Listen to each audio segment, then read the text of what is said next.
today we're now onto our referral system. We've got 20 minutes to do what I want to do with you. So the next step, so hopefully by now, so today we're going to start on the pieces of the Trusted Advisor program, which is your referral system. Hopefully, and now you have been keeping up with the homework, and I've given you more than ample chance to do so. You have built a list of people. You made a big list. You sorted that down to 100 to 300 advocates, and then everybody else on a B list. You captured your advocates and your B list on your contact management system or your bulk email system, and you have phoned through your advocates, the 100 to 300 people, and you have primed them using the database primer dialogue, which basically said to them, I've decided to work by referral. I'm trying to get clear on who it is, who would actually be happy to refer me. And I wanted to ask you, if you were buying or selling your home, you had a friend or a family member who was, am I the agent you would refer them to? Okay, you had to ask that question to 100 to 300 people. I see people are asking questions. Do I need to stop and answer these questions? Do you qualify to receive revenue share without? I'm sorry, I'm not getting into that now, guys. Sorry. So hopefully you're at that point now. You have built, sought, captured, and primed your database. And then we did have a look at service excellence, and I gave you access to the Wildfire Service Excellence book, which is a huge part of working by referral. Obviously, if you're not treating your clients well, no one's going to refer you. You've got to give people a reason to refer you.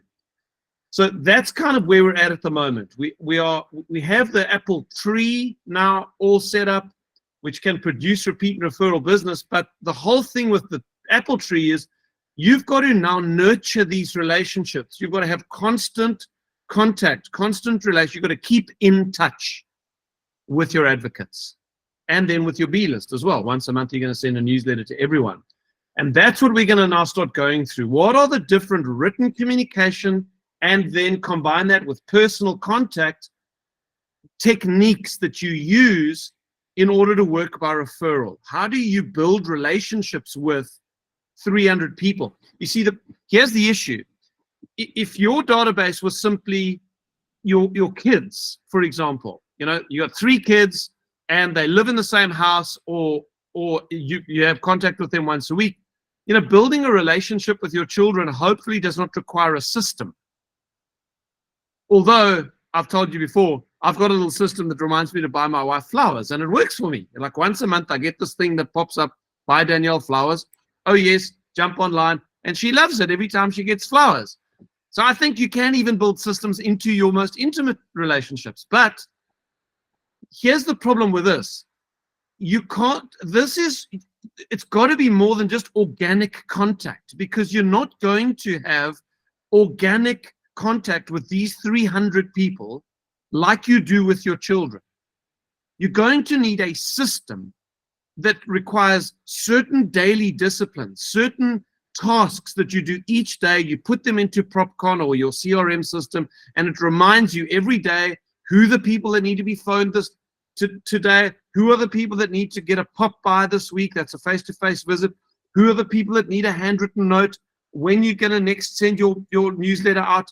There is a system to this communication plan. That's the whole thing of what I teach, so that you can do it with 100 to 300 advocates. Okay, so we're going to start the next series of training with the written communication techniques. Now I'm going to show them all to you in one place, and then we're going to go through them one-on-one, and this will take us several family times to get through. And today, the first one we're going to look at is handwritten notes, but I just want to go through them with you. So number 1 is handwritten notes. Number 2 is items of value, and that's going to sort of work hand in hand with your monthly newsletter that you're going to email out. And I am going to suggest that you produce a hard copy version of what you email out, the item of value. You produce a hard copy version that gets posted to your advocates. I know that's going to sound pretty old school, but there's reason for it, okay? Then there's a couple of letters that we're going to go through. Your TAP stands for Trusted Advisor Program. It's the referral system. Your TAP intro letter That's going to go with your very first item of value, or the guilt pledge letter, where you're going to plead guilty for not having kept in touch with the person. Then we're going to talk about how to reward people for referrals. That's a very important part of the system. Again, actually, all of this is important. Okay. And then we'll look at a couple of ways to build a database quickly if you don't have one. So once we've gone through all of the major written communication tools, there's a couple of other letters we're going to look at that you can use to adopt or absorb other people's databases into your own. And you can build your database in chunks at a time. And I will go through those with you. That's the endorsement letters and then the absorption and adoption plans. Okay, that's written communication. Then once we're done with that, we're going to get onto the personal contact side of things, of how to follow up your written communication with personal contact, because that's obviously what really builds relationships. We are at the time of doing all this in and out, we are going to look at some dialogues. We've in fact already done one of the dialogues. I must put that on there, which is the database filter dialogue. And we've done the database primer dialogue, in fact, when you primed your database. So we've already done a couple of the dialogues, but there are more that I'm going to be teaching you as we keep going through the system. Okay, so that's where we're going. Today, I am looking at handwritten notes. And the message is actually pretty simple on handwritten notes. Oh, sorry. Just stick a hand up or put a little like I have in the chat bar if you have used handwritten notes as a tool before. Maybe make a comment in the chat bar. I'd be interested to see.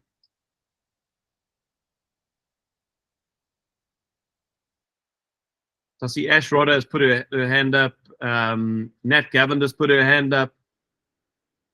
Maybe make a comment in the chat bar of how handwritten notes have worked for you. Would love to see it, because this, I'm telling you guys, is one of the most powerful tools in business that people overlook all the time. So Deirdre sees things, they work.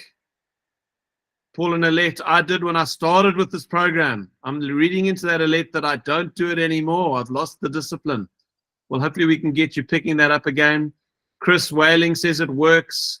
Deirdre says it's worked for me. Ash Rodder says people love it with a personal touch. Okay, so why do handwritten notes, man, isn't that old school? Isn't that like 50 years ago? Nobody sends handwritten notes anymore. Come on, we're in the digital age. We're in the DM. We're in a DM world. You know, DM them on Instagram or whatever. Listen, the further we go into the DM tech world, the more powerful handwritten notes are going to become. Understand and apply this simple principle. There is no more powerful way to continually develop relationships with your advocates than to be sending personal, handwritten notes regularly. Okay. First thing about handwritten notes is they don't cost, they are insignificant with what each note costs. It's insignificant. I dare you to show me a way in which you could, let me put it this way.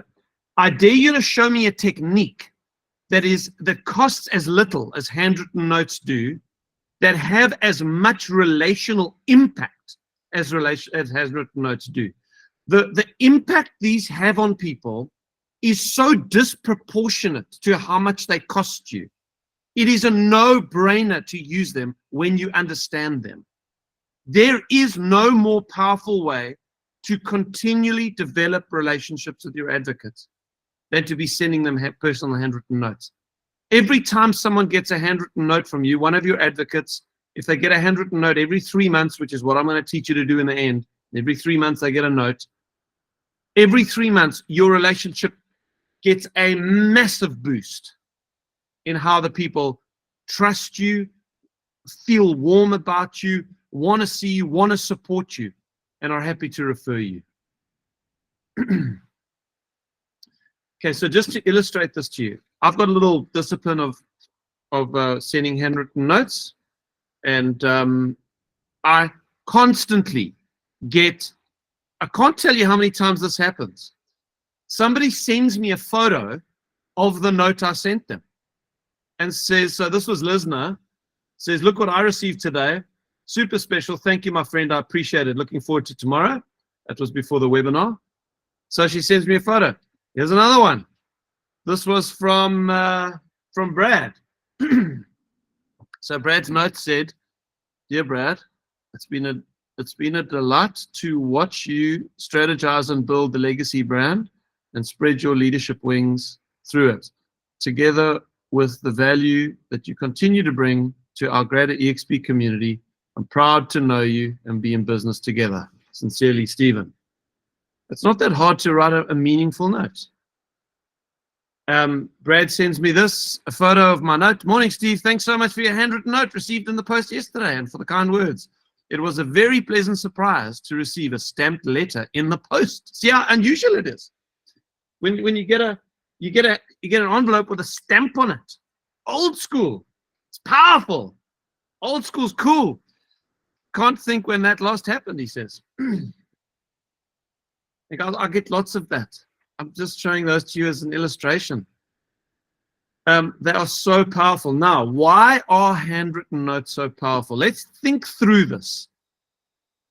We live in a world where there is massive cocooning. Okay? Cocooning is a psychological sort of anthropological, so anthropology is the study of man. It's an anthropological experience or phenomenon where people are withdrawing into protected environments, and they are separating themselves from from unwanted influence. And there are all sorts of cocoons. There are physical cocoons. And in South Africa, Francesca, my daughter, was saying to me the other day, Dad, it's not as easy to because we watched a thing on circle prospecting by Nolly Williams, who's one of the US superstar agents and trainers. And it was brilliant. I loved his thing on circle prospecting, but he does circle prospecting not by the phone. He actually goes and knocks on people's doors around like a show house or an open house that he's got. And Francesca said to me, it's just not as easy as it is in America, because you can't get to people's front doors in Cape Town. It's like they're in complexes. There's the high walls, electric fences. There's just this little intercom panel that you've got to ring a button, and then it doesn't work properly. And the people are like, who are you? And why are you ringing my bell? And, you know, physical cocoons are a major issue. There's intellectual cocoons. So intellectual cocoons are the way people separate the message itself from themselves. You can't get your message through to them. Someone actually mentioned an intellectual cocoon this morning. I think it was Awesome Annalie, because she said, what's that app called? Truecaller.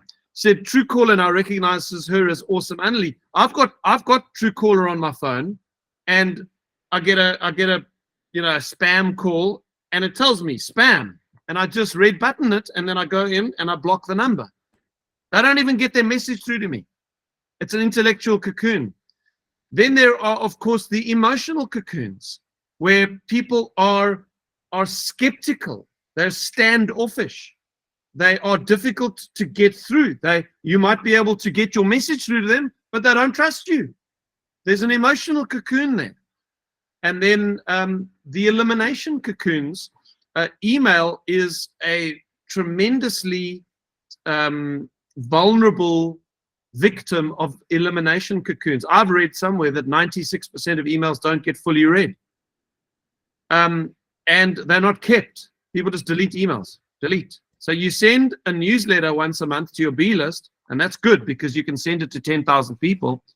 But one of the reasons I'm going to recommend you send a hard copy version of the item of value to your advocates every month is because when you email it, 96% of the people they're not reading it. They see the name. Yes, okay, Stephen sent me an email, and boom, they just delete it. I mean, I know that. I send an email every single week to 15,000 estate agents. And I can see what the open rates are. Most of the emails are not read. They're not even opened. So there's elimination cocoons. And handwritten notes, my friends, How can you cut through every single one of those cocoons? Send someone a handwritten note. Okay, handwritten notes cut through the physical cocoons because handwritten notes are always opened.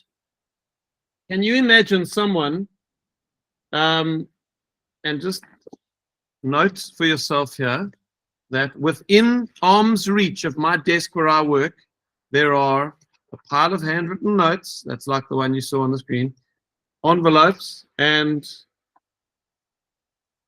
a bunch of stamps. When last did you see a stamp? When last did you buy a stamp? I've got a book of stamps on my desk and handwritten notes. Can you imagine someone going through their post, come home from work, they open up the post box, there's all this garbage in the post box, flyers from, most of them are from estate agents, and it just goes straight into the bin from the post box. Doesn't even make it into the house. They go through the post, they come across an envelope. Quite clearly there's a card inside, and there's a handwritten address on the front and a stamp. I mean, Brad said it. I don't know when last I got a stamped envelope with a handwritten address on the front. Can you imagine them just going, and chucking it in the bin? It's never going to happen. They're going to open it 100% of the time. You've just cut through the first cocoon. That's the physical cocoon that's got to them. Secondly, it's going to be read.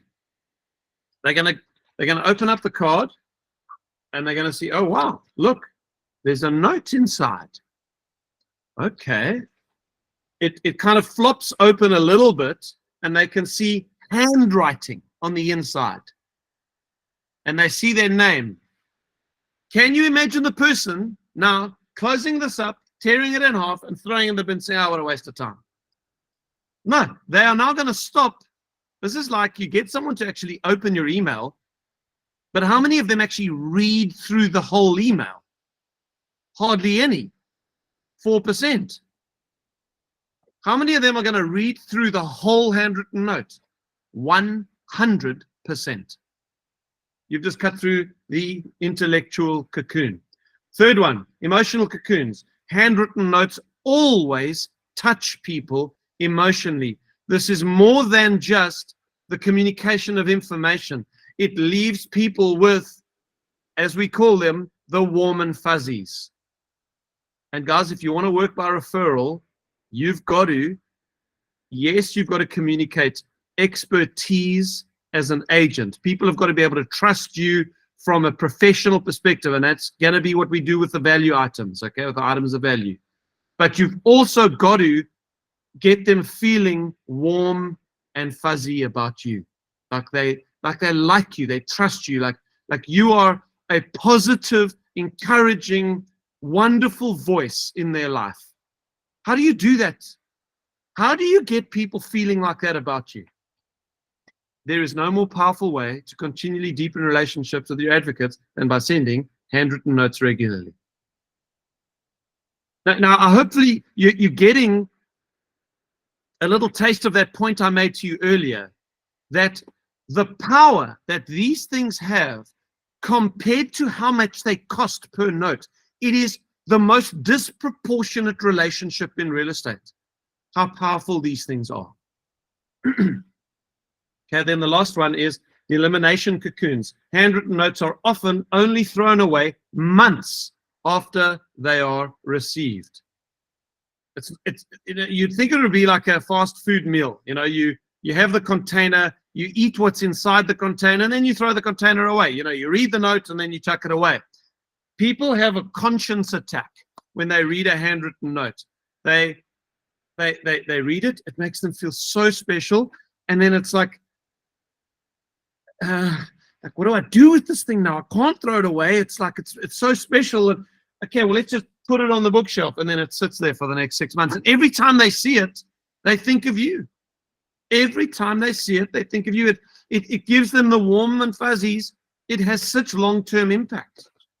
Okay, so guys, I challenge you again to find another tool in business that is as powerful, that costs as little, and takes as little time to do.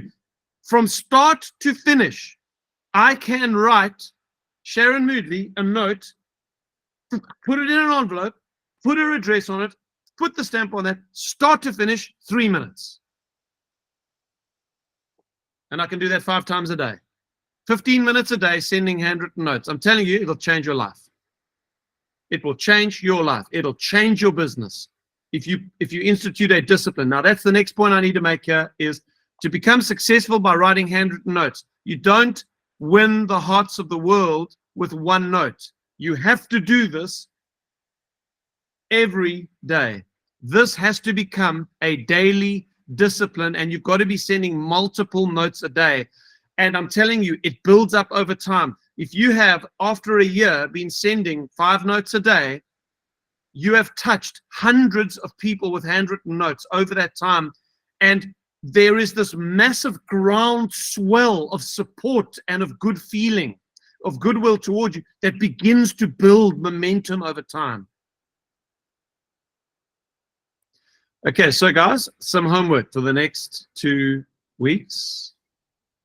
Buy a stash of note cards with envelopes. Doesn't have to be fancy. When Neil Robinson caught this vision, this is what he did. That looks like kind of single-sided, like blank white thing with lines on it, with his Robinson Realty brand printed on it. And he may have even cut it himself, cut those himself down at the printer's shop, and with an envelope with his details on it. I'm assuming that he's not using that envelope to post, then that he's hand delivering these notes. But guys, I would suggest you do not hand deliver the notes. You can't. You need to post them, and you need to trust the postal service. As you can see with Lisna and Brad, from Cape Town to Durbanville and from Cape Town to Joburg, the postal system still works. Use it. But the point with this is that it doesn't have to be fancy. You don't need the color thing on the front. You don't need that. It's the handwriting that makes all the difference. So buy a stash of note cards with envelopes. Number 2, buy a stash of stamps. Okay, it might be the first time you've been into your post office for a while. Go to the post office and get some stamps. I would suggest to you, when you post your stamps, make it, do it 1 or 2 or 3 days a week, where you let your notes pile up on the edge of your desk, and then when you do your posting, you stick them in the car, you're out and about. Here's what I suggest. Post them inside the post office. Don't put them in a post box. So actually go into the post office and give it to the person under the counter. From what they tell me at the post office, that's a more predictable way of getting the notes there. And then the last one is, I'm challenging you to do this, and I'm going to give very special kudos and airtime to the person in the next family time meeting who does this. And you tell me what it was like. You probably won't have any feedback yet, because the people are still receiving the notes, but I want to see who can keep this up for 2 weeks. I want you to write 5 handwritten notes every day for the next 2 weeks, Monday to Friday. Okay, so that's 5 a day times 10 days is 50 notes in the next 2 weeks. Here's my challenge for you. All right, guys, that is it for today. The next piece of your referral system in place, and I trust it'll be a blessing to you and to many others. So we'll see you in 2 weeks' time.